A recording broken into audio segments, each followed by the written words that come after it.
ओम श्री परमात्मने नमः। अथ एकादशो अध्याय विश्वरूप दर्शन योग परिचय। जैसा पहले कहा जा चुका है, 7वें अध्याय से 10वें अध्याय तक भगवान ने अपने ज्ञान और विज्ञान का वर्णन किया है। जगत की विविधता से प्रभावित होकर और इस दृश्य प्रपंच को वास्तविक समझने के कारण मनुष्य में अज्ञान की उत्पत्ति होती है। उनका निवारण करने के लिए भगवान ने 10वें अध्याय में उन सब मुख्य भावों का वर्णन किया है जिन पर मनन करने से संसार की विविधता नष्ट होकर मनुष्य के मन में भगवान की सत्ता का प्रकाश हो जाता है। अब इस अध्याय में भगवान उस महान स्वरूप का प्रत्यक्ष अनुभव कराने के लिए अर्जुन को अपने विश्व रूप का दर्शन कराते हैं। इसलिए इस अध्याय का नाम विश्व रूप दर्शन योग रखा गया है। इस अध्याय के प्रारंभ में अर्जुन कहते हैं, श्लोक 1। अर्जुन ने कहा, हे भगवान, मेरे पर अनुग्रह करने के लिए परम गोपनीय अध्यात्म विषयक वचन अर्थात उपदेश आपके द्वारा जो कहा गया उससे मेरा यह अज्ञान नष्ट हो गया है। भगवान के आत्म विषयक वचनों से मोह का नाश। गीता का प्रारंभ अर्जुन के विषाद से हुआ था, जिसका आधार अर्जुन का मोह था। यदि समर्पण भाव से भगवान से ही मोह के निवारण की प्रार्थना की जाए तो वह भी भगवान के अनुग्रह को आकर्षित करने का हेतु बन जाता है और तब भगवान अपने भक्त पर अपने परम रहस्य को प्रकट करने में भी संकोच नहीं करते। भगवान का रहस्य प्रकट हो जाने पर जीव को यह पूर्ण निश्चय हो जाता है कि इस संसार में जो कुछ भी है वह सब भगवान की ही शक्ति से दृष्टिगोचर हो रहा है। उस प्रपंच में वास्तविकता का आभास होना ही अज्ञान है और भगवान की शक्ति का दिग्दर्शन हो जाना ही उस अज्ञान जनित मोह का नाश हो जाना है। संबंध इसी ओर संकेत करते हुए अर्जुन कहते हैं, श्लोक 2। क्योंकि हे कमल नेत्र, मैंने भूतों की उत्पत्ति और प्रलय आपसे विस्तार पूर्वक सुने हैं तथा आपका अविनाशी प्रभाव भी सुना है। भगवान का अविनाशी प्रभाव। इस श्लोक की दूसरी पंक्ति में अर्जुन भगवान को कमल पत्राक्ष कहकर संबोधित करते हैं, अर्थात भगवान की आंखें कमल के पत्ते के सदृश हैं। यह शब्द केवल आंखों के सौंदर्य का वाचक ही नहीं है, वरन इससे यह ध्वनि भी निकलती है कि जिस प्रकार कमल का पत्ता जल में रहते हुए भी जल से अलिप्त रहता है, इसी प्रकार सारे भूतों की उत्पत्ति और प्रलय भगवान से होने पर भी इस सारी सृष्टि से भगवान अलिप्त ही रहते हैं। इस उत्पत्ति और प्रलय से अलिप्त और परे भगवान का अविनाशी प्रभाव ही है। संबंध भगवान ने भूत सृष्टि की उत्पत्ति के विषय में जो कुछ कहा है उसको ध्यान में रखते हुए अब अर्जुन उन बातों का उल्लेख करते हैं जो भगवान ने आत्म विषय में अपने लिए कही हैं। श्लोक संख्या 3। हे परमेश्वर, आप अपने को जैसा कहते हो यह ऐसा ठीक ही है, परंतु हे पुरुषोत्तम, आपके ज्ञान, ऐश्वर्य, शक्ति, बल, वीर्य और तेज युक्त रूप को प्रत्यक्ष देखना चाहता हूँ। इस श्लोक में अर्जुन कहते हैं कि आप परमेश्वर हैं, अर्थात ज्ञान, ऐश्वर्य, शक्ति, बल, वीर्य और तेज के निधान हैं। आपके उसी ऐश्वर्य युक्त रूप को देखने की मुझे उत्कट इच्छा है। अब मैं यह देखना चाहता हूँ कि किस प्रकार आप एक अंश में ही इस विश्व को धारण किए हुए हैं। संबंध इस प्रकार दूसरे और तीसरे श्लोक में क्रमशः भूत, सृष्टि और परमात्मा के यथार्थ ज्ञान प्राप्त होने को स्वीकार करके अर्जुन कहते हैं, श्लोक नंबर 4।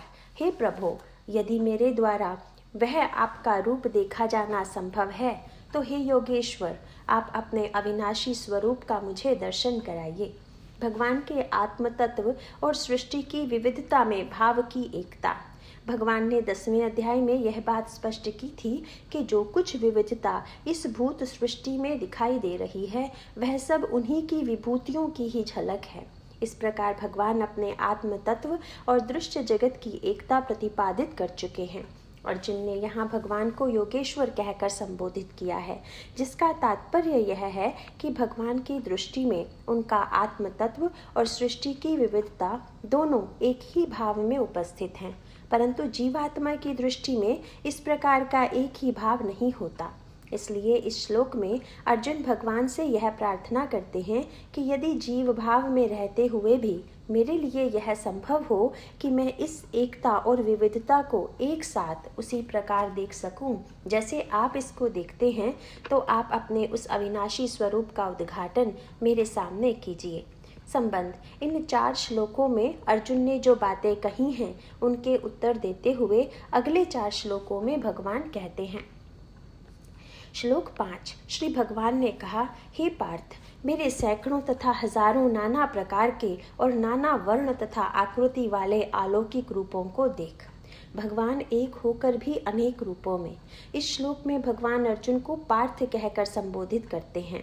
जीवात्मा होने के कारण अर्जुन अविच्छिन्न रूप से आत्मज्ञान में नहीं रह सकते, इसलिए उनको पार्थ कहा गया है।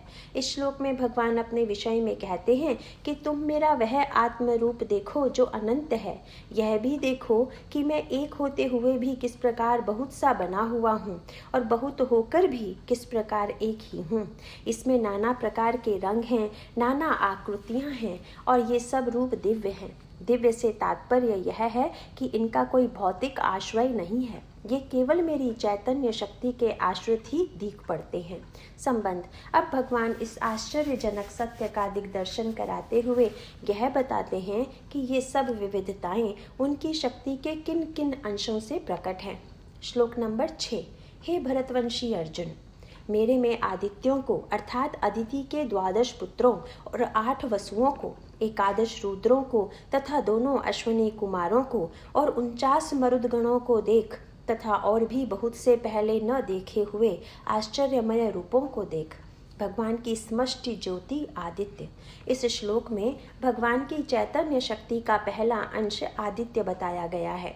जैसा कि 10वें अध्याय के 21वें श्लोक में स्पष्ट किया जा चुका है कि भगवान अपरा जड़ प्रकृति, महत और परा चैतन्य प्रकृति, अव्यक्त के संक्रम स्थल में जो चैतन्य ज्योति प्रकाशित होती है वही आदित्य है। यह भगवान की समष्टि ज्योति है। व्यष्टि और समष्टि का भाव अध्याय 9 के श्लोक संख्या 8 के विवेचन में देखिए। महत ज्योति के व्यष्टि भाव वसु, इसके बाद वसुओं का उल्लेख भगवान करते हैं। ये भी भगवान के स्वयं प्रकाशमान रूप हैं जो ऊपर कही हुई महत ज्योति के व्यष्टि भाव अर्थात इकाई रूप हैं।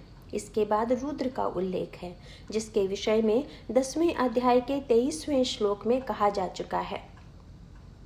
अन्य दिव्य अंश। इसके बाद 2 अश्विनी कुमारों और 49 मरुदगणों का उल्लेख है। ये भी भगवान की ज्योति से प्रकाशित उनके दिव्य अंश हैं। इस श्लोक में भगवान यह बताते हैं कि दिव्य ज्योति के इन अंशों को देखना अर्जुन के लिए संभव है, परंतु यह देखना चर्म चक्षुओं से नहीं हो सकता, क्योंकि उनकी पहुंच ज्योति के केवल एक सीमित अंश को देखने की है।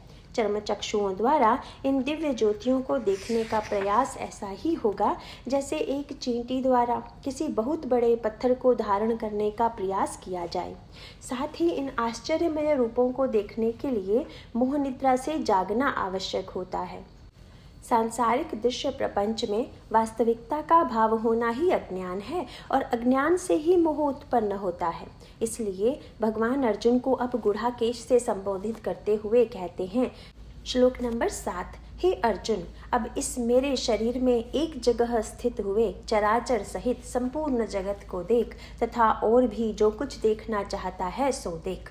दिव्य दृष्टि। जैसा पहले कहा जा चुका है, गुड़ाकेश का अर्थ मोह निद्रा से जागा हुआ जीव है। इस श्लोक में जगत का उल्लेख करते हुए भगवान कहते हैं कि इस जगत की विविधता 2 मुख्य रूपों पर आधारित है, चर और अचर। ये दोनों रूप परस्पर विरोधी हैं, परंतु इस श्लोक में भगवान कहते हैं कि इन सब परस्पर विरोधी तत्वों को मेरे इस अनंत शरीर में एक साथ ही रहते हुए देखो। साथ ही भगवान यह कहते हैं कि जो कुछ तुमने अब तक देखा है उसके अतिरिक्त भी जो कुछ देखने की इच्छा है वह भी तुम इसी समय देख सकते हो। सांसारिक जगत प्रपंच में एक साथ बहुत सी वस्तुओं को देखना संभव नहीं होता, परंतु विविधता में एकता देखने की जो सामर्थ्य है उसी से यह संभव होता है कि जो वस्तुएं इष्ट की पहुंच से बाहर हों या दृष्टि के सामने न होकर किसी ओट में हों या किसी अन्य प्रकार से दृष्टिगोचर नहीं होती हों, वे सब भी एक साथ अनुभव में आ सकती हैं। इस प्रकार की दृष्टि ही दिव्य दृष्टि है। संबंध। अब भगवान यह बताते हैं कि इन सबको देखने के लिए दृष्टि किस प्रकार की होनी चाहिए। श्लोक नंबर 8। परंतु मुझे इन अपने प्राकृत नेत्रों द्वारा देखने को तू निस्संदेह समर्थ नहीं है, इसी से मैं तेरे लिए दिव्य अर्थात अलौकिक चक्षु देता हूँ, उससे तू मेरे प्रभाव को और योग शक्ति को देख। एक में अनेकता दिव्य दृष्टि। भगवान कहते हैं कि जो तुम्हारे चर्म चक्षु हैं, इनसे केवल भौतिक स्थूल आभासों को ही देखा जा सकता है, परंतु भगवान में ही माया का योग देखने की सामर्थ्य अर्थात एक में अनेकता देखने की सामर्थ्य जिस दृष्टि में है, वह दिव्य दृष्टि अब मैं तुम्हें प्रदान करता हूँ। संबंध। इस स्थल पर संजय धृतराष्ट्र से कहते हैं। श्लोक नंबर 9।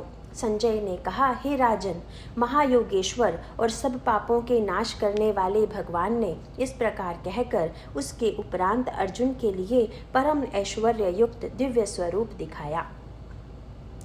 जैसा पहले कहा जा चुका है, संजय विवेक के उस स्तर के प्रतीक हैं जिसमें सांसारिक भूत प्रपंच के विकार को जीत लिया गया हो। यह प्रपंच 3 भावों पर आधारित है। भूत प्रपंच के विकार।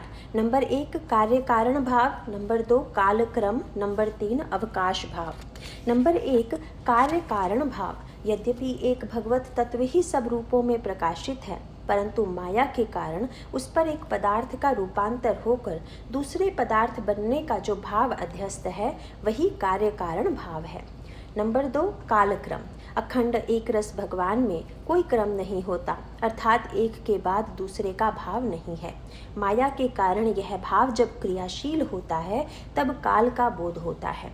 नंबर 3 अवकाश भाव। 2 वस्तुओं के बीच में जो खाली स्थान होता है, उसे अवकाश या आकाश कहते हैं। आधुनिक विज्ञान की भी यह मान्यता है कि संसार में सब वस्तुएं सूक्ष्माति सूक्ष्म अणुओं से बनी हैं और अणु भी केवल ऊर्जा बिंदुओं से बनते हैं। इन बिंदुओं के बीच में अवकाश ही होता है। इस प्रकार देखा जाए तो संसार की सभी वस्तुओं का निर्माण केवल आकाश से ही होता है। साधारण तौर पर यह विश्वास नहीं होता कि ठोस दिखने वाली चीजें भी केवल आकाश ही आकाश हैं, परंतु इस विषय में आधुनिक विज्ञान और भारत की प्राचीन और आध्यात्मिक दृष्टि बहुत समीप है। यह बात संजय धृतराष्ट्र से कह रहे हैं, जो भौतिक आभासों को वास्तविक समझता है। इस श्लोक में संजय धृतराष्ट्र से कहते हैं कि तब योगेश्वर हरि ने अर्जुन को अपना परम ऐश्वर्य युक्त स्वरूप दिखाया।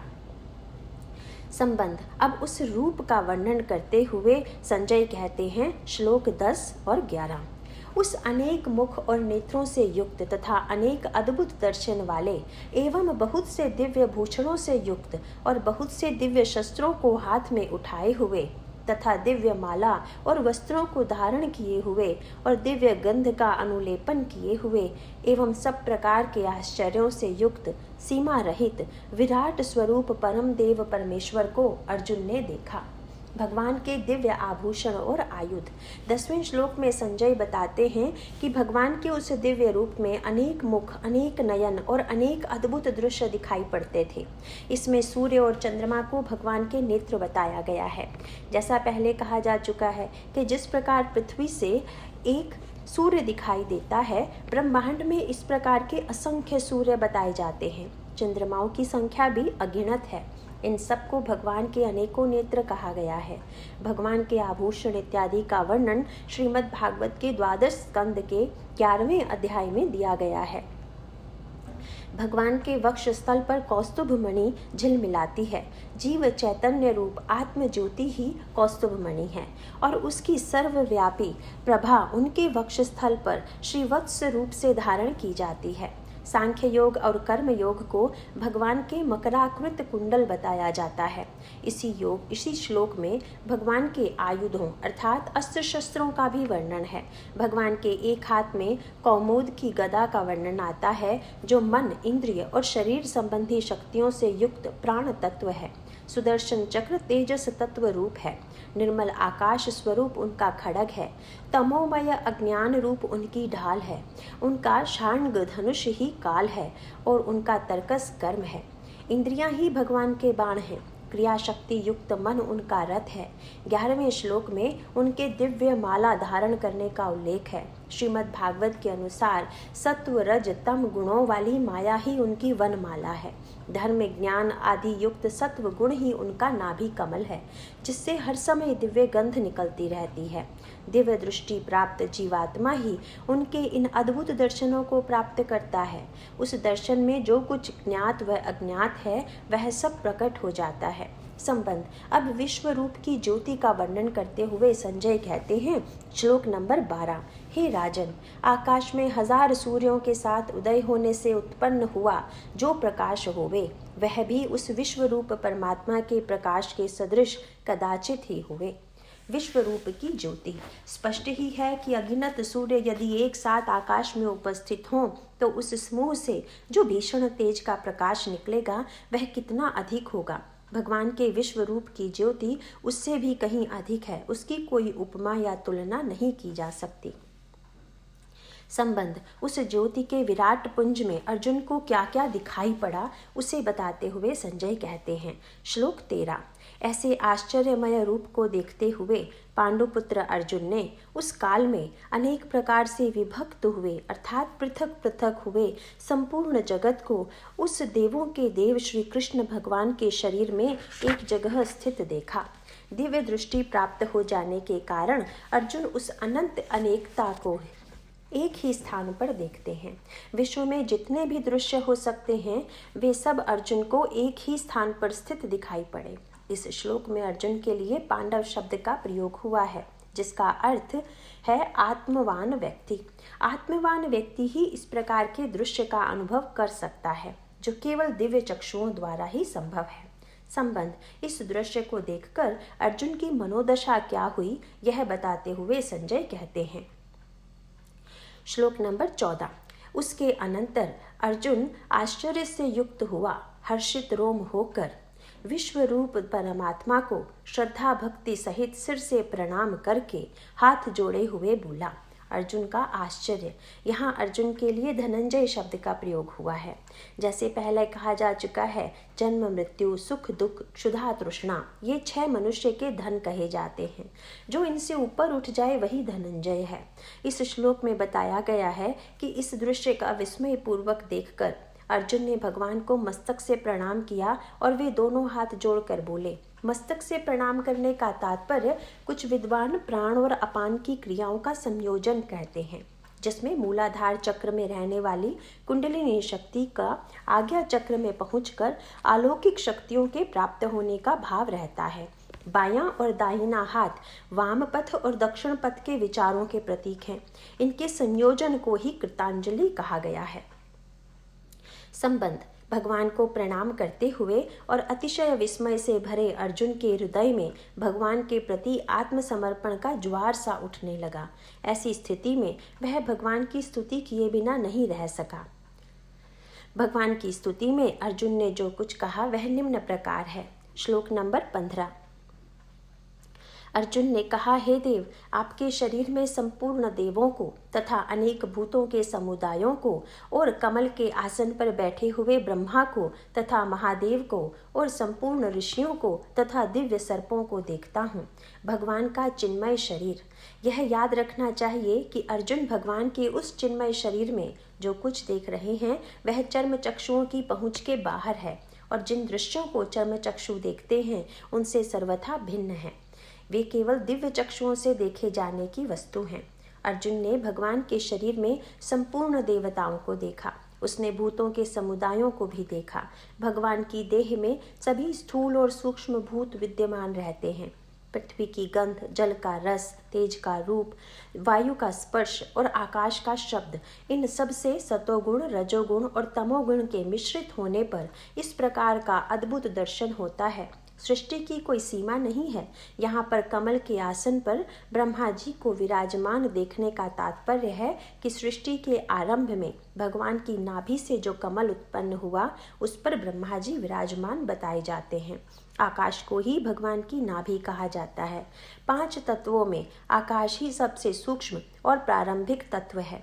प्राचीन ग्रंथों में आकाश कमल से उस भाव को इंगित किया जाता है जिसका वास्तव में अस्तित्व ना हो। ऐसे भाव को असत कहते हैं और सृष्टि की उत्पत्ति भी असत अथवा अविद्या से बताई जाती है। क्योंकि जैसा ऊपर कहा जा चुका है कि सृष्टि में वास्तविकता देखना ही अज्ञान है।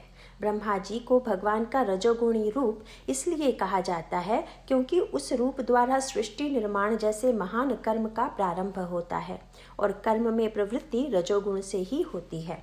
महर्षि और मनु 10वें अध्याय के 6 श्लोक में बताया गया है कि सृष्टि की उत्पत्ति और विस्तार के मूल में सर्वप्रथम 4 ऋषि और उनके बाद 7 महर्षि और 14 मनु होते हैं।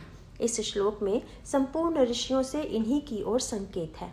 अविद्या से सृष्टि की उत्पत्ति होने के पश्चात इन ऋषियों की उत्पत्ति होती है और भगवान ने 10वें अध्याय के 6 श्लोक में उनसे ही सारी प्रजा की उत्पत्ति होने की बात कही है। दिव्य सर्प, यहाँ दिव्य सर्पों का भी उल्लेख आता है। सर्प से 2 तात्पर्य ग्रहण किए जाते हैं। एक बात तो यह बताई जाती है कि मनुष्य में भगवान की ही चेतना शक्ति कुंडलिनी शक्ति के रूप में रहती है। यह शक्ति मूलाधार चक्र में सर्पिणी की तरह 3.5 कुंडली धारण किए हुए सुप्त सी पड़ी रहती है और जब आध्यात्मिक चेतना जागृत होती है तब वह धीरे धीरे सुषुम्ना नाड़ी में ऊपर को उठती है। दूसरा तात्पर्य जो सर्प से लिया जाता है वह संसार है। जिस प्रकार सर्प की गति रेंगने की होती है उसी प्रकार संसार का आभास भी प्रतिक्षण सरकता रहता है। जिस प्रकार सर्प को गति वक्र होती है उसी प्रकार संसार रूपी माया की गति भी वक्र होती है। संसार की रमणीयता में मनुष्य के मार्ग भ्रष्ट होने का बीज छिपा रहता है। यही उसकी गति की वक्रता है। जिस प्रकार सर्प में विष होता है उसी प्रकार संसार में विषय भी विष से कहीं अधिक भयंकर रूप से स्थित रहते हैं। कहते हैं कि विष तो खाने पर ही मनुष्य को मारता है, परंतु विषयों का ध्यान ही मनुष्य का सर्वनाश कर डालता है। ये सब भगवान की माया के अंग होने के कारण दिव्य शक्तियाँ ही हैं। श्लोक नंबर 16। हे संपूर्ण विश्व के स्वामिन, आपको अनेक हाथ, पेट, मुख और नेत्रों से युक्त तथा सब ओर से अनंत रूपों वाला देखता हूँ। हे विश्व रूप, आपके न अंत को देखता हूँ और न मध्य को और न आदि को ही देखता हूँ। विराट स्वरूप। इस श्लोक में अर्जुन भगवान की भुजा, पेट, मुख और नेत्रों का विश्व रूप से वर्णन करते हैं। श्रीमद् भागवत के 3 स्कंद के 6 अध्याय में भगवान की विराट शरीर का वर्णन आया है। सांख्य शास्त्र में 23 तत्वों का वर्णन आया है जिन्हें 3 अध्याय के 28वें श्लोक की व्याख्या में स्पष्ट किया गया है। इन 23 तत्वों का परिणाम ही विराट पुरुष है। विभिन्न लोकपाल ही भगवान की भुजाएं हैं, अंतरिक्ष ही भगवान का पेट है, अग्नि ही भगवान का मुख है, प्रकाशमान सूर्य ही भगवान के नेत्र हैं। इस संसार के संबंध से तो आकाश में एक ही सूर्य दिख पड़ता है, परंतु ब्रह्मांड में इस तरह के असंख्य अंतरिक्ष, सूर्य, लोकपाल इत्यादि हैं। इसीलिए अर्जुन को इस रूप का आदि, मध्य और अंत नहीं दिखाई देता है। श्लोक नंबर 17। हे विष्णु, आपको मैं मुकुट युक्त, गदा युक्त और चक्र युक्त तथा सब ओर से प्रकाशमान तेज का पुंज, प्रज्वलित अग्नि और सूर्य के सदृश ज्योति युक्त देखने में अति गहन और अप्रमेय स्वरूप सब ओर से देखता हूँ। भगवान का मुकुट, चक्र, गदा। इस श्लोक की पहली पंक्ति में भगवान के किरीट, गदा और चक्र का वर्णन आया है। श्रीमद् भागवत के 12 स्कंद के 11वें अध्याय के अनुसार सब लोगों को अभय करने वाला ब्रह्मलोक ही भगवान के मुकुट के रूप में समझा जाता है। इस लोक की प्राप्ति तपस्या से होती है। निरंतर अपने कर्तव्यों को निष्काम भाव से करते हुए उनमें होने वाले शारीरिक और मानसिक कष्टों को हर्षपूर्वक सहन करने से ही तप होता है। इस प्रकार के तप में स्थित चेतना को ब्रह्मलोक की प्राप्ति बताई जाती है, जो भगवान का मुकुट है। मन, इंद्रियां और शरीर संबंधी शक्तियों से युक्त प्राण तत्व ही भगवान की गदा है और तेजस तत्व उनका चक्र है। श्लोक की दूसरी पंक्ति में भगवान के इस तेज को बताते हुए अर्जुन कहते हैं कि उनका तेज ऐसा है जैसे प्रज्वलित अग्नि, सूर्य और बिजली की ज्योतियों को मिलाकर एक स्थान पर ही रख दिया हो। श्लोक नंबर 18। इसलिए हे भगवान, आप ही जानने योग्य परम अक्षर हैं, अर्थात परब्रह्म परमात्मा हैं, और आप ही इस जगत के परम आश्रय हैं तथा आप ही अनादि धर्म के रक्षक हैं और आप ही अविनाशी सनातन पुरुष हैं, ऐसा मेरा मत है। भगवान ही अंतरात्मा और आश्रय। इस श्लोक में भगवान की स्तुति करते हुए अर्जुन कहते हैं कि भगवान अक्षर हैं, अर्थात उनमें किसी प्रकार भी क्षय अथवा नाश की कोई कल्पना ही नहीं हो सकती। वे पर ब्रह्म हैं और जानने योग्य वस्तु भी वही हैं। वे इस विश्व के अंतिम आश्रय हैं और उनमें किसी प्रकार भी परिणाम अर्थात परिवर्तन की कोई कल्पना नहीं है।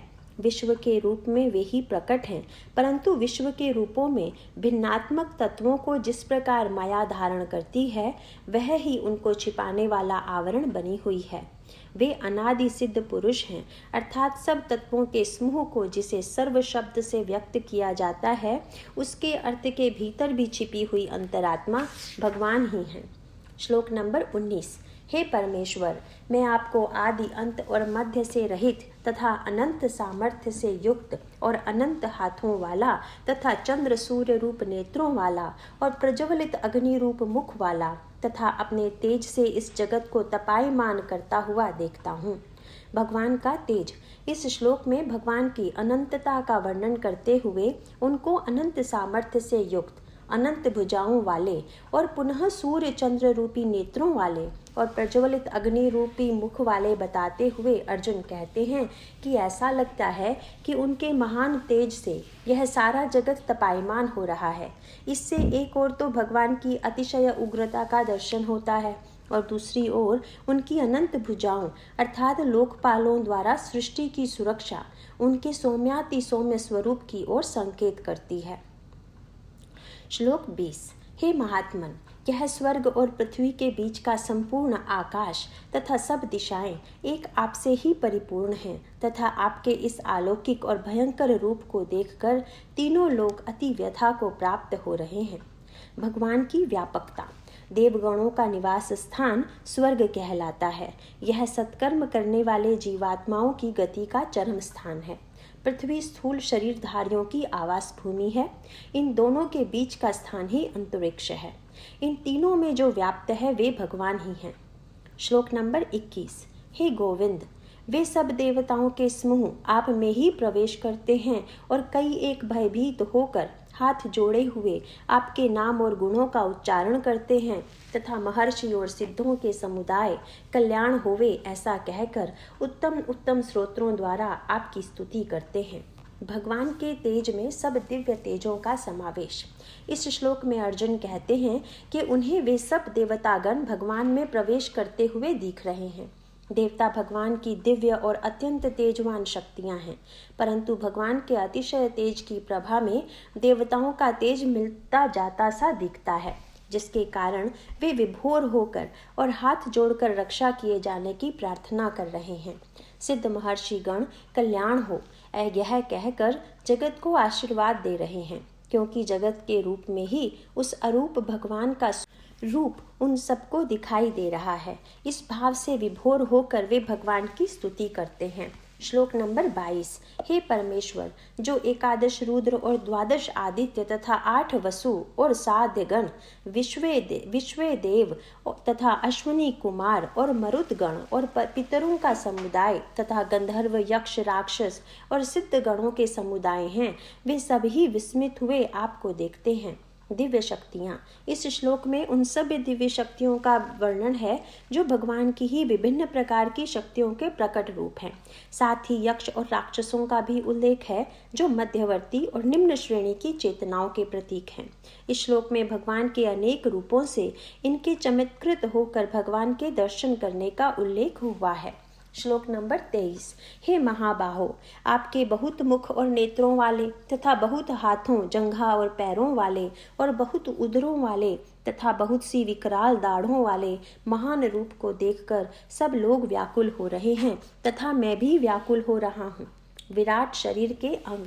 इस श्लोक में पुनः भगवान के विराट रूप के दर्शन से सबके व्याकुल होने का उल्लेख आया है। श्रीमद् भागवत में यमराज को भगवान की दाढ़ बताया गया है। विकराल रूप में भगवान के विराट शरीर के अन्य अंगों का भी वर्णन करते हुए अर्जुन ने जो व्याकुलता का भाव दिखलाया है, उसका कारण यह है कि यह रूप भगवान के सौम्य रूप से भिन्न है। जन्म और मृत्यु दोनों ही जीवन रूपी नदी के दो किनारे बताए जाते हैं। मृत्यु एक जीवन का अंत होता है और दूसरे का प्रवेश द्वार। जीव रूप में देखने से मृत्यु भयानक लगती है, परंतु आत्म रूप में देखने पर उसकी भयानकता विलीन हो जाती है। इस श्लोक में भगवान के रूप को महत कहा गया है। मूल प्रकृति ही महत कहलाती है।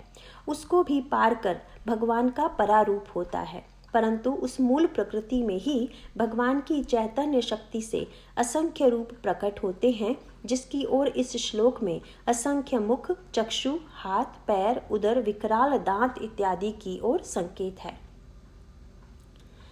श्लोक नंबर 24। क्योंकि हे विष्णु, आकाश के साथ स्पर्श किए हुए ते दीप्यमान अनेक रूपों से युक्त तथा फैलाए हुए मुख और प्रकाशमान विशाल नेत्रों से युक्त आपको देखकर भयभीत अंतःकरण होने के कारण मैं धीरज और शांति को प्राप्त नहीं होता हूँ। इस श्लोक में भगवान के मुख को इतना विशाल बताया गया है कि वह आकाश को स्पर्श करने वाला दिख रहा है। जैसा ऊपर कहा जा चुका है, आकाश ही स्थूल तत्वों में सबसे पहला तत्व है। उसी को अपने अंतर में धारण कर भगवान विभिन्न प्रकार की आकृतियां और रूप प्रकट करते हैं। इसी चित्र को इस श्लोक में इस प्रकार व्यक्त किया गया है कि भगवान का मुख आकाश को भी स्पर्श करता है। उनकी ज्वाला को देखकर अर्जुन धीरज और शांति भी धारण नहीं कर पाता है। श्लोक नंबर 25। हे भगवान, आपके विकराल दाढ़ों वाले और प्रलय काल की अग्नि के समान प्रज्वलित मुखों को देखकर दिशाओं को नहीं जानता हूँ और सुख को नहीं प्राप्त होता हूँ। इसलिए हे देवेश, हे जगत निवास, आप प्रसन्न होवें। भगवान की मुस्कान में दंतावली की उपमा विद्युत से दी गई है। उस विद्युत की ज्योति प्रलय काल की अग्नि के समान है।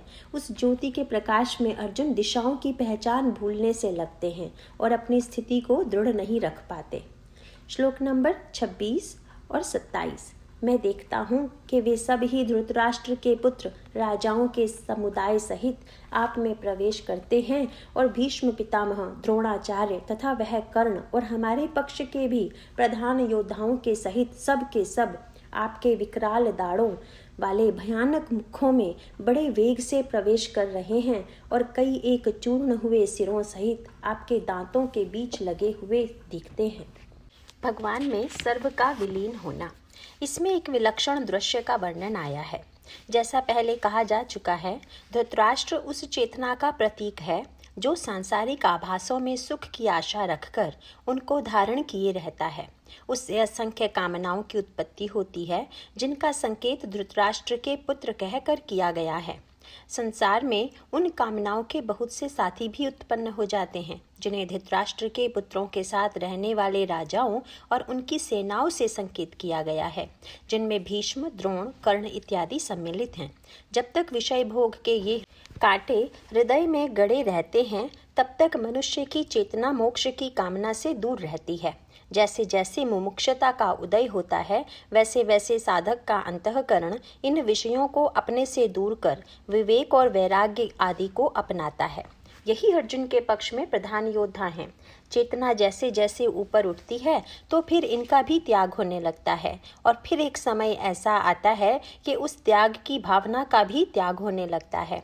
शास्त्रों में कहा गया है, त्यजम धर्मम अधर्मम च उभे सत्यानृते त्यज, उभे सत्यानृते त्यक्त्वा येन त्यजसी त्यज। धर्म अधर्म दोनों का त्याग करो तथा सत असत दोनों से ही मुख मोड़ लो। इस प्रकार सत असत दोनों की आस्था छोड़कर जिस त्यागाभिमान के द्वारा त्याग करते हो, उसे भी त्याग दो। उर्दू के एक फकीर शायर कामिल औरंगाबादी ने भी इसी आशय का शेर लिखा है। तरके दुनिया तरके उकबा, तरके मौला तरके तर्क, इस तरह बेआरज़ू जीने की आदत करके देख। इस श्लोक में अर्जुन द्वारा इस महत्वपूर्ण भाव का दिग्दर्शन कराया गया है कि भगवान की प्राप्ति होने के प्रारंभिक चरण में तो अधर्म का त्याग होता है और भाव के पूर्णतया विकसित होने पर धर्म भी छूट जाता है। असत और सत दोनों छूट जाते हैं, परंतु ऐसा होने पर साधक का हृदय कांपने लगता है, क्योंकि पूर्व मान्यता के अनुसार अधर्म का त्याग तो समझ में आता है, परंतु धर्म का आश्रय छूटना कठिन होता है। साधन की इस पराकाष्ठा में भगवान स्वयं जब सारे धर्मों के त्याग के बाद अपनी शरण लेने को कहते हैं, तब सब धर्मों को अर्थात कर्मों के आश्रय को छोड़कर भगवान का आश्रय लेना ही परम धर्म के रूप में रह जाता है। इसी दशा का वर्णन करते हुए अर्जुन भगवान के विकराल मुखों में सबके दौड़ते हुए प्रवेश करने का उल्लेख कर रहे हैं। श्लोक नंबर 28। हे विश्वमूर्ते, जैसे नदियों के बहुत से जल के प्रवाह समुद्र के ही सन्मुख दौड़ते हैं अर्थात समुद्र में प्रवेश करते हैं, वैसे ही वे शूरवीर मनुष्यों के समुदाय भी आपके प्रज्वलित हुए मुखों में प्रवेश करते हैं। भगवत प्राप्ति ही परम धर्म। इस श्लोक में यह बताया गया है कि दोनों पक्षों के सभी योद्धा और सेनापति भगवान के मुख में इस प्रकार प्रवेश कर रहे हैं जैसा ऊपर कहा जा चुका है। दोनों पक्षों से तात्पर्य धर्म और अधर्म दोनों से ही है। नदी का जल स्वाभाविक रीति से ही समुद्र की ओर दौड़ता है और समुद्र को उसे ग्रहण करने के लिए कोई प्रयत्न नहीं करना पड़ता। इसी प्रकार धर्म और अधर्म के सभी कर्म भगवान में जब लीन होते हैं, तभी मनुष्य की चेतना मोक्ष पद की प्राप्ति की अधिकारिणी होती है। दूसरे अध्याय के श्लोक संख्या 50 में भी यही कहा गया है कि समबुद्धि युक्त पुरुष पुण्य और पाप दोनों को इसी लोक में त्याग देता है अर्थात उनसे मुक्त हो जाता है। जब तक चेतना भौतिक आभासों से युक्त रहती है और कर्तापन का भाव रहता है, तभी तक उसे अधर्म का त्याग कर धर्म का मार्ग ग्रहण करने की बात कही जाती है। परंतु इन आभासों से मुक्त होकर फिर उसके लिए न कोई धर्म रहता है न अधर्म। तब चेतना इन दोनों को त्याग कर अपने परम धर्म अर्थात भगवत प्राप्ति की अधिकारिणी बन जाती है। श्लोक नंबर 29। जैसे पतंगे मोह के वश होकर नष्ट होने के लिए प्रज्वलित अग्नि में अति वेग से युक्त हुए प्रवेश करते हैं, वैसे ही ये सब लोक भी अपने नाश के लिए आपके मुखों में अति वेग से युक्त हुए प्रवेश कर रहे हैं। कर्मों का विलीनीकरण। 28वें श्लोक में नदी के जल के समुद्र में गिरने की उपमा दी गई थी और अब 29वें श्लोक में पतंगों के अग्नि में प्रवेश कर नाश होने की उपमा दी गई है। वास्तव में सारे कर्म माया जनित ही हैं। भगवान की ज्योति में पड़कर सारे कर्म अस्तित्व शून्य हो जाते हैं। चेतना में से भ्रम और अज्ञान मिट जाने की वही दशा होती है। इसी प्रकार उत्पत्ति विनाशशील और असत अज्ञानता के आश्रय दृश्य और कर्म समूह भगवान के मुख में गिरकर इस प्रकार अदृश्य हो जाते हैं जैसे सूर्य के उदय होने पर अंधकार का नाश हो जाता है और जैसे पतंगों के समूह अग्नि में पड़कर भस्म हो जाते हैं। श्लोक नंबर 30। आप उन संपूर्ण लोकों को प्रज्वलित मुखों द्वारा ग्रसन करते हुए सब ओर से चाट रहे हैं। हे विष्णु, आपका उग्र प्रकाश संपूर्ण जगत को तेज के द्वारा परिपूर्ण करके तपायमान करता है। संसार भगवन्मय। इस श्लोक में इस बात का वर्णन किया गया है कि जब सारे कर्म भगवान में विलीन हो जाते हैं, तब भगवान उनको किस प्रकार ग्रहण करते हैं। वास्तव में जब तक चित्त में कर्म वासना रहती है, तभी तक इन लोकों का आभास भी रहता है। चित्त ही से मनुष्य के संसार की उत्पत्ति होती है और मनोनाश से ही उसका संपूर्ण दृश्य जगत भगवान में विलीन होता है। चित्त से कर्म वासना का मिट जाना ही मनोनाश है। भगवान ने जब अर्जुन को अपना विश्व रूप दिखाया तो विश्व के प्रत्येक कण कण को भगवान में स्थित देख अर्जुन को ऐसा अनुभव हुआ जैसे सारा संसार ही विलीन होकर भगवानमय हो गया है। इस अवस्था में पहुंचकर जीवात्मा को एक विचित्र प्रकार का भय होता है। वह उस संसार को भगवान के चिन्मय रूप में देखता है जिससे अब तक उसका अत्यंत घनिष्ठ संबंध रहा था।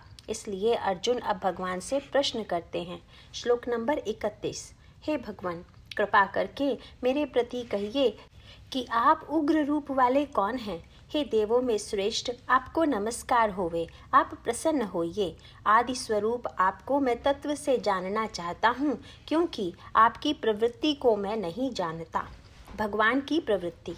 इस अद्भुत अवस्था में आकर अर्जुन के मन में एक यह व्याकुलता उत्पन्न होती है कि विश्व को उत्पन्न करने वाले जो प्रकृति के तीनों गुण हैं, उनसे भी पार जो भगवान का स्वरूप है वह कैसा है। मनुष्य आकाश को ही सबसे सूक्ष्म तत्व समझता है। आकाश में यद्यपि अवकाश के अतिरिक्त और कुछ नहीं है, परंतु फिर भी गहराई के कारण उसका रंग नीला दिखता है। अब अर्जुन को आकाश से भी अति सूक्ष्म एक तत्व दिख रहा है, जिस अति सूक्ष्म तत्व में आकाश की सूक्ष्मता भी विलीन होती जा रही है। इसलिए वे भगवान से यह रहस्य बताने की प्रार्थना करते हैं। इसके उत्तर में भगवान कहते हैं, श्लोक नंबर 32, श्री भगवान ने कहा, हे अर्जुन, मैं लोकों को नाश करने वाला बढ़ा हुआ महाकाल हूँ। इस समय इन लोकों को नष्ट करने के लिए प्रवृत्त हुआ हूँ। इसलिए जो प्रतिपक्षियों की सेना में स्थित हुए योद्धा लोग हैं, वे सब तेरे बिना भी नहीं रहेंगे, अर्थात तेरे युद्ध न करने से भी उन सब का नाश हो जाएगा। काल के भी महाकाल।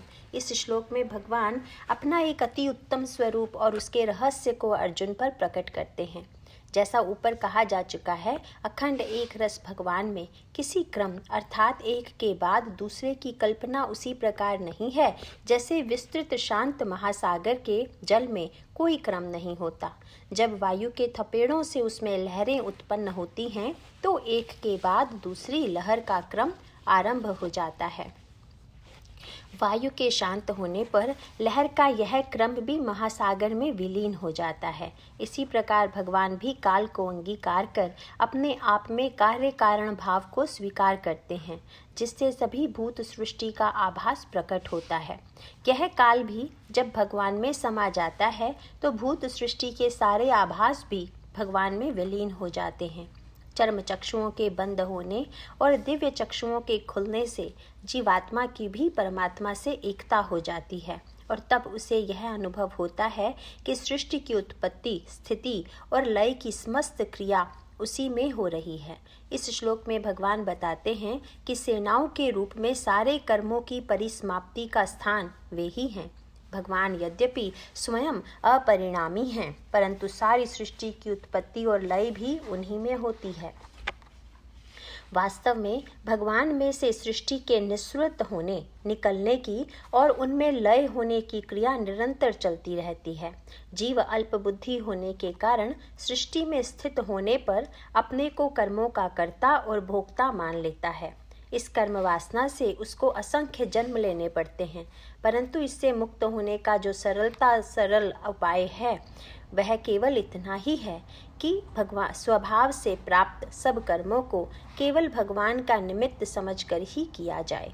इस प्रकार कर्म करने से जो कुछ भी प्राप्ति हो उसको भगवान का प्रसाद समझकर ही ग्रहण करें, और इसी का आदेश देते हुए भगवान कहते हैं, श्लोक नंबर 33, इससे तो उठ खड़ा हो, यश को प्राप्त कर तथा शत्रुओं को जीत कर धन धान्य से संपन्न राज्य को भोग। ये सब शूरवीर पहले से ही मेरे द्वारा मारे हुए हैं। हे सव्यसाचिन, तू तो केवल निमित्त मात्र ही हो जा। निमित्त मात्र बनने का आदेश। जैसा ऊपर के श्लोकों में दिखाया जा चुका है कि सृष्टि और उससे संबंधित सारे कर्म भगवान से ही उत्पन्न होते हैं और भगवान में ही विलीन होते हैं। इस श्लोक में भगवान यह बताते हैं कि उन सारे कर्मों का समाहार 3 प्रकार के कर्मों में किया जा सकता है। नंबर 1 यश लाभ करना, नंबर 2 शत्रुओं को जीतना, नंबर 3 राज्य भोगना। नंबर 1 यश लाभ करना। यश लाभ से यह तात्पर्य नहीं है कि कीर्ति की कामना से कोई कर्म किया जाए। भगवान का निमित्त बनकर कर्म करने में जो स्वाभाविक यश लाभ होता है, यहाँ उसी का संकेत है। नंबर 2 शत्रुओं को जीतना। काम और काम से उत्पन्न क्रोध, लोभ और मोह, ये ही भगवान ने अध्याय 3 श्लोक संख्या 37 में जीवात्मा के बैरी बताए हैं। भगवान का निमित्त बनकर कर्म करने से इन शत्रुओं पर सरलता से विजय प्राप्त हो जाती है। राज्य भोगना, यहाँ पर भूमि, धन धान्य, संपत्ति संबंधी राज्य का उपलक्षण मात्र से उल्लेख किया गया है। चित्त में निरंतर कर्म वासना उठती रहती है और उसको जीतकर उस पर शासन करना ही वास्तव में राज्य भोग करना है। इन 3 बातों को बताकर भगवान यह आश्वासन देते हैं कि यद्यपि इन सब प्रवृत्तियों का लय ऊपर दिए हुए वर्णन के अनुसार स्वाभाविक ही भगवान में होता रहता है, परंतु जब तक जीव भाव शेष है तब तक अपने को भगवान का निमित्त समझकर इन तीनों श्रेणियों के कर्म करना ही जीवात्मा के लिए श्रेयस्कर है। जगत के प्रत्येक व्यापार में कर्म और कर्मफल विधान के संबंध में यही उचित है कि मनुष्य केवल निमित्त मात्र बना रहे। कर्म और फल के विधाता भगवान ही हैं। साधक को इसमें अपनी इच्छा का उपयोग केवल निमित्त होने के लिए ही करना पड़ता है, नहीं तो प्रकृति के ऊपर आत्म प्रभाव का विस्तार रूपी यश लाभ नहीं किया जा सकता। यहाँ भगवान ने अर्जुन को सव्यसाची कहा है। सव्यसाची वह है जो दाहिने तथा बाएं दोनों हाथ से अचूक बाण संधान कर सकता है।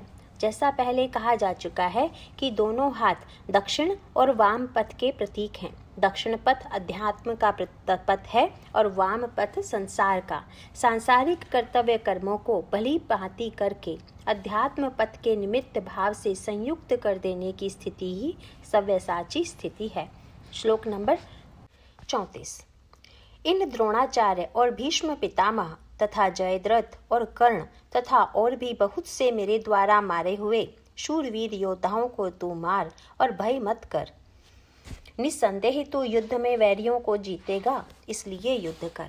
कौरव पक्ष के योद्धाओं के तात्विक अर्थ। महाभारत में द्रोणाचार्य की उत्पत्ति यज्ञ कुंड से बताई गई है। वे संस्कार जनित विवेक के प्रतीक हैं। भीष्म गंगा पुत्र हैं और द्यो नामक वसु के अवतार हैं। वे उस अहंकार तत्व के प्रतीक हैं जिनसे भिन्नता का भाव प्रकट होता है। तृतीय अध्याय के श्लोक संख्या 28 के विवेचन में दिखाया गया है कि मूल प्रकृति से जो पहला तत्व प्रकट होता है वह महत तत्व अर्थात बुद्धि है। यह तत्व निश्चयात्मक है। इसकी परिणति अहंकार तत्व में होती है जो भेदात्मक है। जयद्रथ उस क्लेश वृत्ति के प्रतीक हैं जिसे अभिनिवेश कहते हैं। शरीर के नाश का भय ही अभिनिवेश है। कर्ण उस अनुराग और उत्साह के प्रतीक हैं जो मनुष्य को कर्तव्य कर्म करने में प्रेरित करते हैं। आत्मा के साथ जीव की जो नैसर्गिक अथवा स्वाभाविक एकता है, उस एकता की भावना को ये सब तत्व लुप्त कर देते हैं और उसमें अनेकता की माया जनित भावना उत्पन्न कर देते हैं। इस श्लोक में भगवान यह आश्वासन देते हैं कि जिस प्रकार ऊपर के श्लोकों में उन्होंने अपना स्वरूप दिखाया है, उसमें ये सभी भाव भगवान में ही विलीन हो जाते हैं।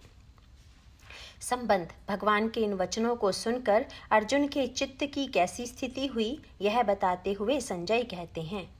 श्लोक नंबर 35। संजय ने कहा, हे राजन, केशव भगवान के इस वचन को सुनकर मुकुटधारी अर्जुन हाथ जोड़े हुए कांपता हुआ नमस्कार करके फिर भी भयभीत हुआ प्रणाम करके भगवान श्री कृष्ण के प्रति गदगद बोला।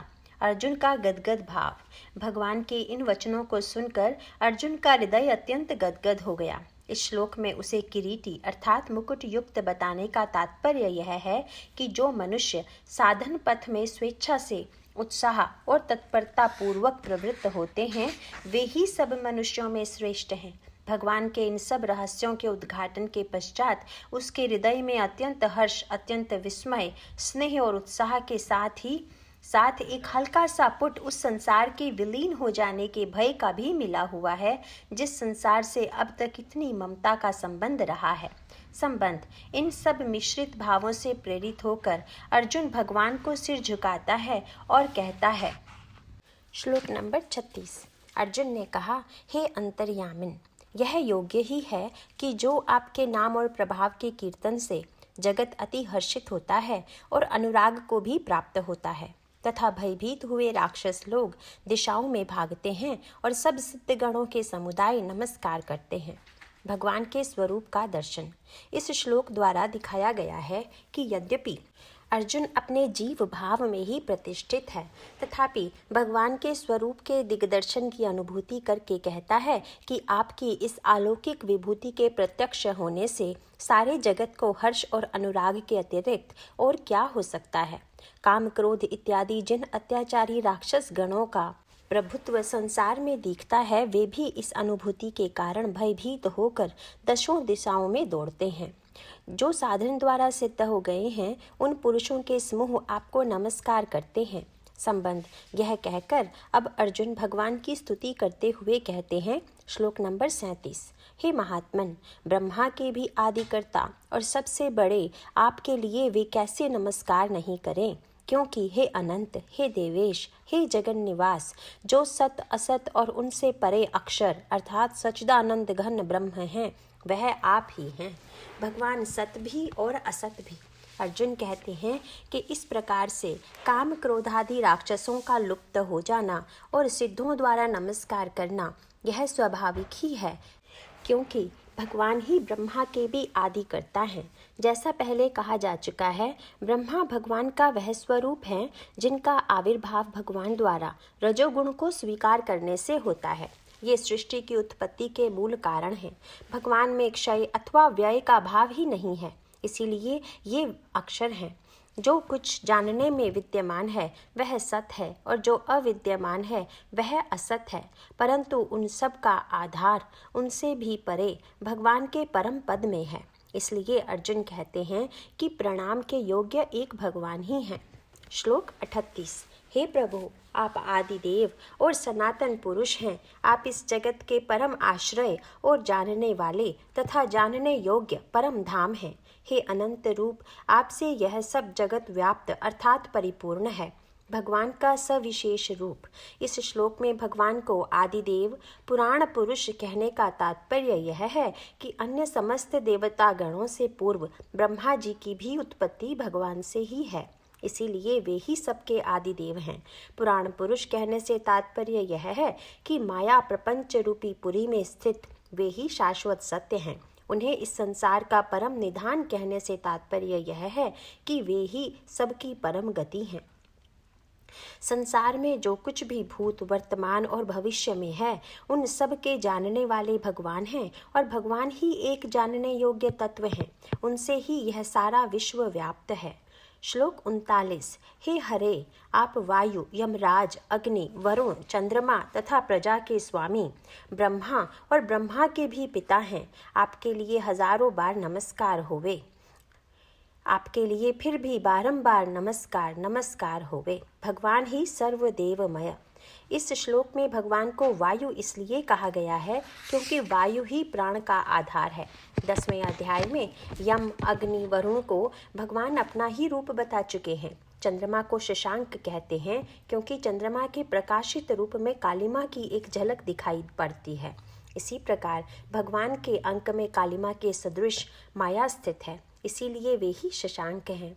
सारे जीव संसार के अधिष्ठाता होने के कारण वे ही प्रजापति हैं और ब्रह्मा के भी उत्पत्ति करता होने के कारण प्रपितामह हैं। इस प्रकार भगवान का स्तवन कर अर्जुन उनको बारंबार नमस्कार करते हैं।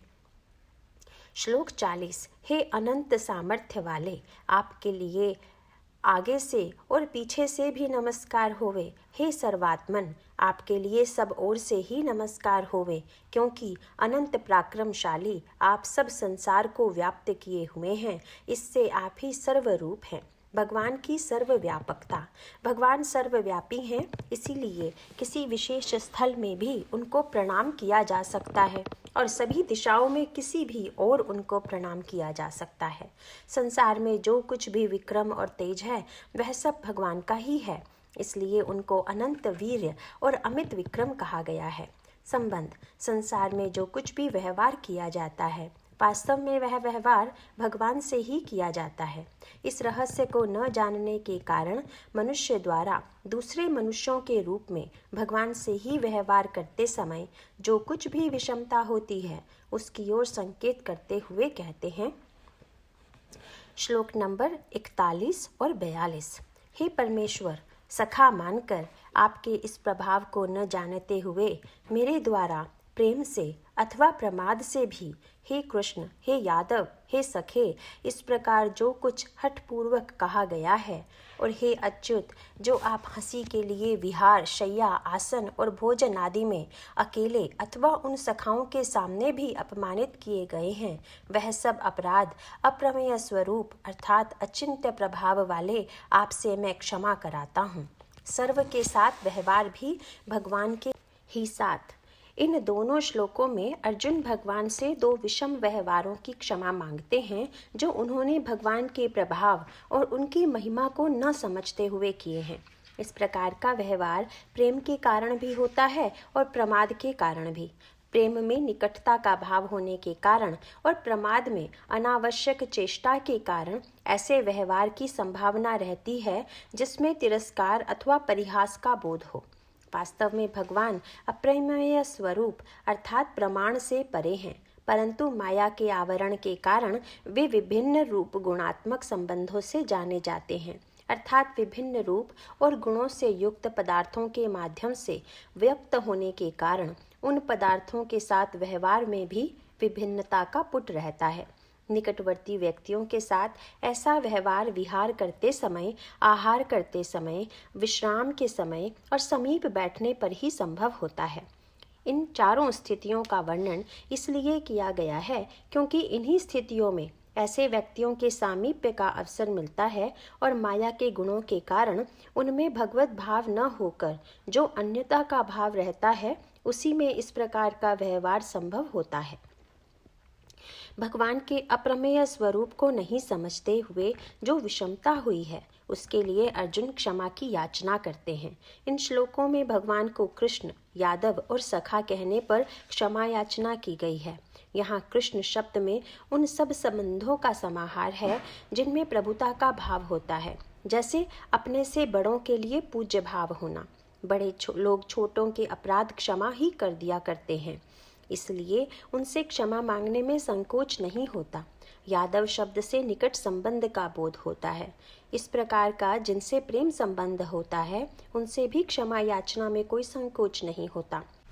सखा शब्द से समता के संबंध का बोध होता है। अंतरंग मित्रों में हास परिहास इत्यादि चलता ही रहता है और उसमें भी किंचित अपराध हो जाने पर क्षमा प्राप्ति के लिए संकोच नहीं होता। श्लोक 43। हे विश्वेश्वर, आप इस चराचर जगत के पिता और गुरु से भी बड़े गुरु एवं अति पूजनीय हैं। हे अतिशय प्रभाव वाले, तीनों लोकों में आपके समान भी दूसरा कोई नहीं है, फिर अधिक कैसे होवे। भगवान का अप्रतिम प्रभाव। इस श्लोक में अर्जुन भगवान को चर और अचर सभी का पिता कहकर संबोधित करते हैं। जो कुछ स्थावर या जंगम लोक जगत है, सबकी उत्पत्ति भगवान से होने के कारण ही वे सबके पिता हैं। पिता के प्रति पुत्र का स्वाभाविक ही पूज्य भाव होता है और उसी क्रम में इस श्लोक में अर्जुन भगवान को सबसे पूजनीय गुरु और गुरु के गुरु बताते हैं। इस संबंध में यह उल्लेखनीय है कि योग सूत्रों में भी ईश्वर को पहले होने वाले गुरुओं का भी गुरु बताया गया है। स पूर्वेशामपि गुरु काले नानवच्छेदात्, अर्थात ईश्वर के पहले होने वाले गुरुओं का भी गुरु होने की परंपरा काल द्वारा विच्छिन्न अर्थात कटी हुई नहीं है। इसके बाद अर्जुन भगवान के प्रभाव की ओर संकेत करते हुए कहते हैं कि उनके बराबर प्रभावशाली भी और कोई नहीं है, इसलिए उनसे अधिक प्रभाव होने का तो प्रश्न ही नहीं उठता। मनुष्य साधारण रूप से प्रकृति के 24 तत्वों के प्रभाव में ही हर समय रहता है, परंतु भगवान का प्रभाव इनसे भी अतीत है, इसीलिए भगवान अद्वितीय प्रभाव वाले हैं। श्लोक 44। इससे हे प्रभु, मैं शरीर को अच्छी प्रकार चरणों में रखकर प्रणाम करके स्तुति करने योग्य आप ईश्वर से प्रसन्न होने के लिए प्रार्थना करता हूँ। हे देव, पिता जैसे पुत्र के और सखा जैसे सखा के और पति जैसे प्रिय स्त्री के, वैसे ही आप भी मेरे अपराध को सहन करने के लिए योग्य हैं। अर्जुन द्वारा क्षमा याचना। अर्जुन अब शरीर को दंडवत गिराकर भगवान के सामने प्रणाम करने की बात कहते हैं।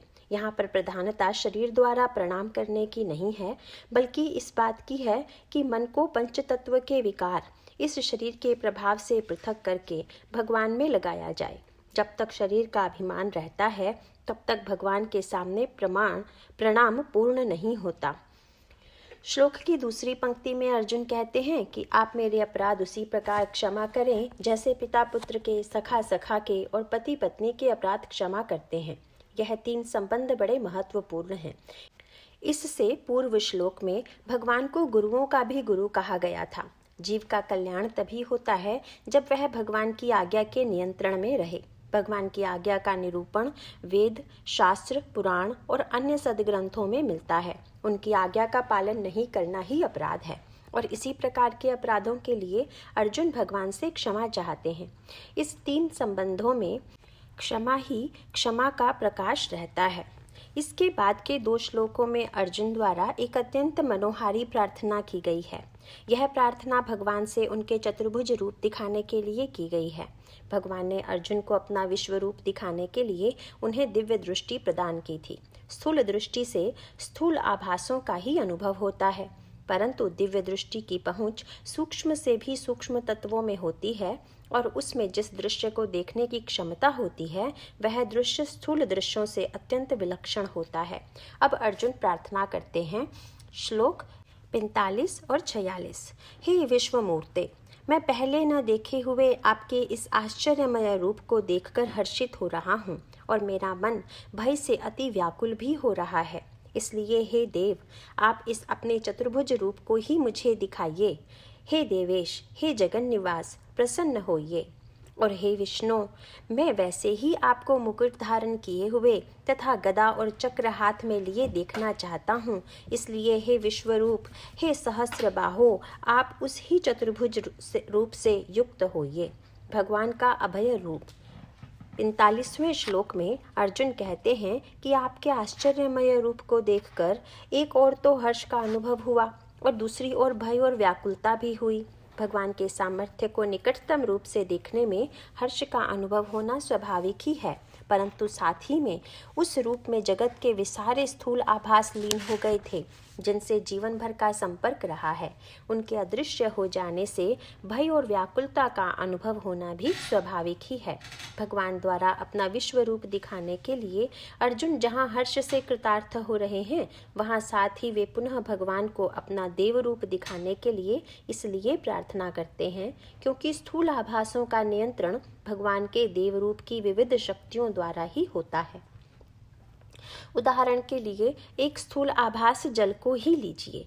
इसके अधिष्ठात्र देव वरुण कहलाते हैं, जो भगवान की उस शक्ति के प्रतीक हैं जो रस नाम से विख्यात हैं। जल स्थूल आभास है और रस उसका सूक्ष्म तत्व है। पुष्टि के लिए सूक्ष्म भाव में रस आवश्यक है, पर मनुष्य के स्थूल भाव की तृप्ति स्थूल रूप जल से ही होती है।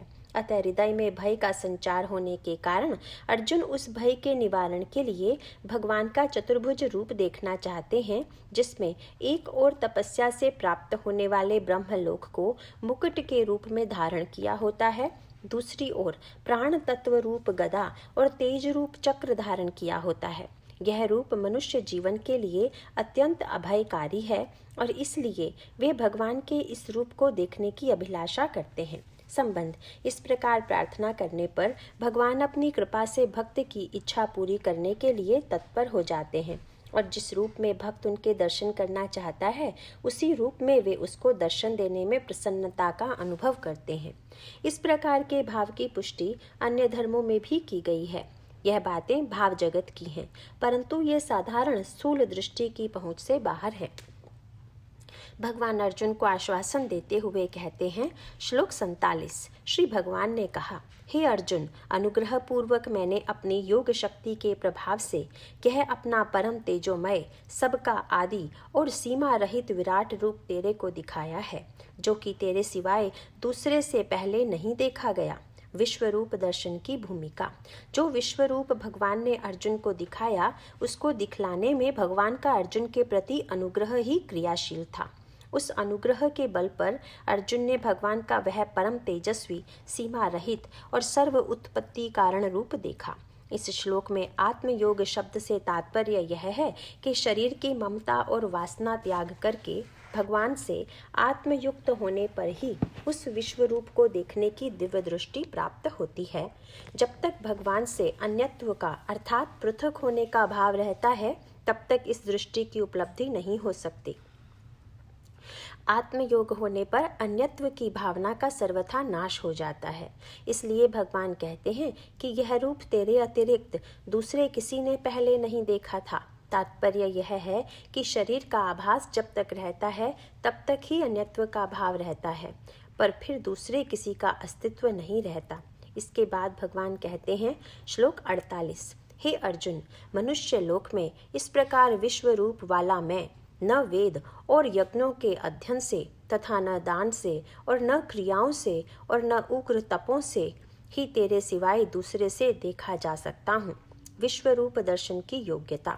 इस श्लोक में भगवान ने वेद, ज्ञान, यज्ञ, अध्ययन, दान, कर्म और तप द्वारा इस प्रकार के विश्व रूप दर्शन की असंभावना बताई है। कारण यह है कि ये सब क्रियाएं तभी तक करने का विधान है जब तक शरीर का संबंध दृढ़ होने के कारण जीवात्मा में भगवान से भिन्नता का भाव अवशेष रहता है। ये सब अनुशासन अंतःकरण की शुद्धि के लिए अनिवार्य हैं। चित्त के शुद्ध और निर्मल हो जाने पर ही दोषों की क्षीणता होकर मनुष्य में संपूर्ण भूतों को आत्म स्वरूप में देखने के सामर्थ्य का आविर्भाव होता है। इसलिए भगवान यह कहते हैं कि इन क्रियाओं से सैकड़ों जन्मों की संचित पाप वासनाएं तो क्षीण होती हैं, परंतु भगवत दर्शन रूपी अमृत की प्राप्ति अंतःकरण शुद्धि होने के बाद भगवान की कृपा से ही होती है। इस श्लोक में भगवान ने अर्जुन को कुरु प्रवीर कहकर इसी बात की ओर संकेत किया है कि जहाँ तक कर्मों के द्वारा आत्मशुद्धि का प्रश्न है, इसमें अर्जुन पूरी तरह सफल हो चुका है। संबंध। इसके बाद भगवान अर्जुन को अपना चतुर्भुज रूप देखने के लिए उत्साहित करते हैं। श्लोक 49, इस प्रकार के मेरे इस विकराल रूप को देखकर तेरे को व्याकुलता ना होवे और मूढ़ भाव भी ना होवे और भय रहित प्रीति युक्त मन वाला तू मेरे इस शंख चक्र गदा पद्म सहित चतुर्भुज रूप को फिर देख। सौम्य रूप की भूमिका। इस श्लोक में भगवान अर्जुन से भय का त्याग करने के लिए कहते हैं, क्योंकि वह विराट रूप और यह सौम्य चतुर्भुज रूप दोनों एक भगवान के ही रूप हैं। इसके साथ ही वे अर्जुन को मूढ़ भाव का त्याग करने के लिए उत्साहित करते हैं। इसका कारण यह है कि भगवान के विराट रूप का दर्शन मनुष्य के मूढ़ भाव से उत्पन्न होने वाले काम, क्रोध, लोभ इत्यादि वृत्तियों का विनाशकारी है। इन विकारों का नाश हो जाने पर मनुष्य अभय हो जाता है और उसकी चित्त वृत्ति में भगवान के लिए प्रेम सुदृढ़ हो जाता है। संबंध। इसके बाद संजय धृतराष्ट्र को बताते हैं कि भगवान ने फिर क्या किया। श्लोक 50, संजय ने कहा, हे राजन, वासुदेव भगवान ने अर्जुन के प्रति इस प्रकार कहकर फिर वैसे ही अपने चतुर्भुज रूप को दिखाया और फिर महात्मा कृष्ण ने सौम्य मूर्ति होकर इस भयभीत हुए अर्जुन को धीरज दिया। इस प्रकार आश्वासन देकर भगवान ने अपने सौम्य भाव में अवस्थित होकर अर्जुन को अपना चतुर्भुज रूप दिखाया, जिसके विषय में श्लोक 46 में बताया जा चुका है। संबंध। इस रूप को देखकर अर्जुन कहते हैं। श्लोक 51, अर्जुन ने कहा, हे जनार्दन, आपके इस अति शांत मनुष्य रूप को देखकर अब मैं शांत चित्त हुआ अपने स्वभाव को प्राप्त हो गया हूँ। अर्जुन के इस प्रकार व्यवस्थित चित्त हो जाने पर भगवान कहते हैं। श्लोक 52, श्री भगवान ने कहा, हे अर्जुन, मेरा यह चतुर्भुज रूप देखने को अति दुर्लभ है, जिसको तुमने देखा है। देवता भी सदा इस रूप के दर्शन की इच्छा करते हैं। सौम्य रूप की दुर्लभता। इस श्लोक में भगवान कहते हैं कि भगवान के जिस सौम्य रूप को अर्जुन ने देखा है वह अत्यंत विलक्षण है और देवता भी उसको देखने की आकांक्षा करते हैं, परंतु वह उनको भी देखने को नहीं मिलता। इसका कारण यह है कि भगवान के दर्शन का साधन केवल मनुष्य योनि में ही हो सकता है, जिसमें कर्म करने का अधिकार है। शुभ कर्मों के सकाम भाव के संपादन से देव योनि की प्राप्ति होती है, जिसमें कर्म फल के भोग की प्रधानता ही रहती है। अशुभ कर्मों के संपादन से तिर्यक अर्थात पशु पक्षी की योनि प्राप्त होती है, जिसमें कष्ट भोग की ही प्रधानता होती है। मनुष्य योनि में निष्काम भाव के कर्म करने की जो स्वतंत्रता है, उसी से भगवान के इस सौम्य रूप के दर्शन हो सकते हैं। संबंध। अब पुनः अंतःकरण को निर्मल करने की क्रियाओं के विषय में बताते हुए भगवान कहते हैं। श्लोक 53, हे अर्जुन, न वेदों से, न तप से, न दान से और न यज्ञ से इस प्रकार चतुर्भुज रूप वाला मैं देखा जा सकता हूँ कि जैसे मेरे को तुमने देखा। केवल भक्ति से सौम्य रूप दर्शन। यह सही है कि आत्मज्ञान के लिए अंतःकरण की शुद्धि होना अत्यंत आवश्यक है। जिसके लिए वेद ज्ञान, तप और दान आदि क्रियाओं का विधान किया जाता है। परंतु जब अंतःकरण के शुद्ध हो जाने पर मनुष्य की चेतना भगवान के प्रति भक्ति भाव में स्थित होती है, तब भगवान के चतुर्भुज रूप के दर्शन होते हैं। इसी बात को स्पष्ट करते हुए भगवान कहते हैं, श्लोक नंबर 54, परंतु हे श्रेष्ठ तप वाले अर्जुन, अनन्य भक्ति करके तो इस प्रकार चतुर्भुज रूप वाला मैं प्रत्यक्ष देखा जा सकता हूँ, तत्व से जाना जा सकता हूँ और एक ही भाव से प्राप्त किया जा सकता हूँ। अनन्य भक्ति का महत्व इस श्लोक में बताते हुए यह दिखाया गया है कि भक्ति के मार्ग पर चलने वाले व्यक्ति को पहले भगवान का साक्षात्कार होता है, फिर उनका ज्ञान होता है, उसके बाद भगवान के साथ एकात्मा होकर उनमें प्रवेश होता है।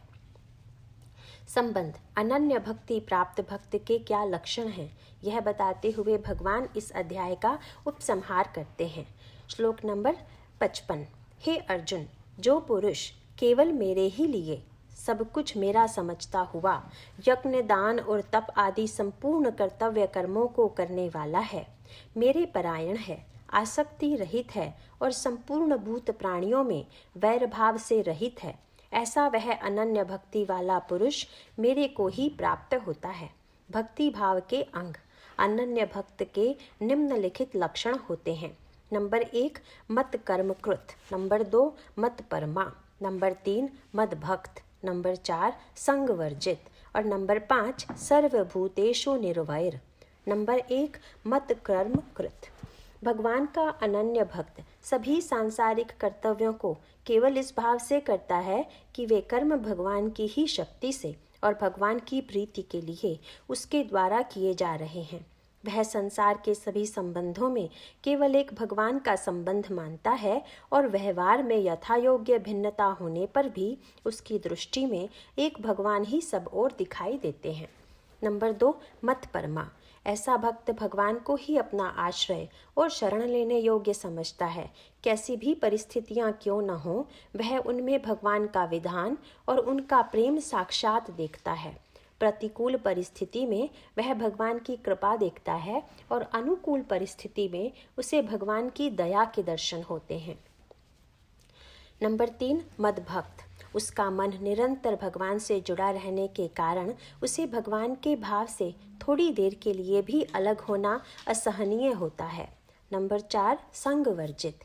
एक भगवान को छोड़कर उसे संसार के किसी भी व्यक्ति, घटना, परिस्थिति या वस्तु में कोई सुख की आशा नहीं रहती। इन सब को तो वह केवल अपने लिए कर्तव्य का निर्धारण करने वाला समझता है और उन कर्तव्यों को प्रीतिपूर्वक करता है। नंबर 5 सर्वभूतेषु निर्वैर। भक्त के भाव की यह एक अत्यंत प्रभावशाली कसौटी है कि उसके मन में किसी के प्रति लेश मात्र भी विरोध या रोष दर्शन नहीं रहता। तुलसीदास जी कहते हैं, उमा जे राम चरण रत, विगत काम मद क्रोध, निज प्रभुमय देख ही जगत, केहि सन कर ही विरोध। ऐसे भक्त की वाणी में मधुरता ही मधुरता भरी रहती है और उसके व्यक्तित्व से केवल प्रेम की किरणें ही फूटती रहती हैं।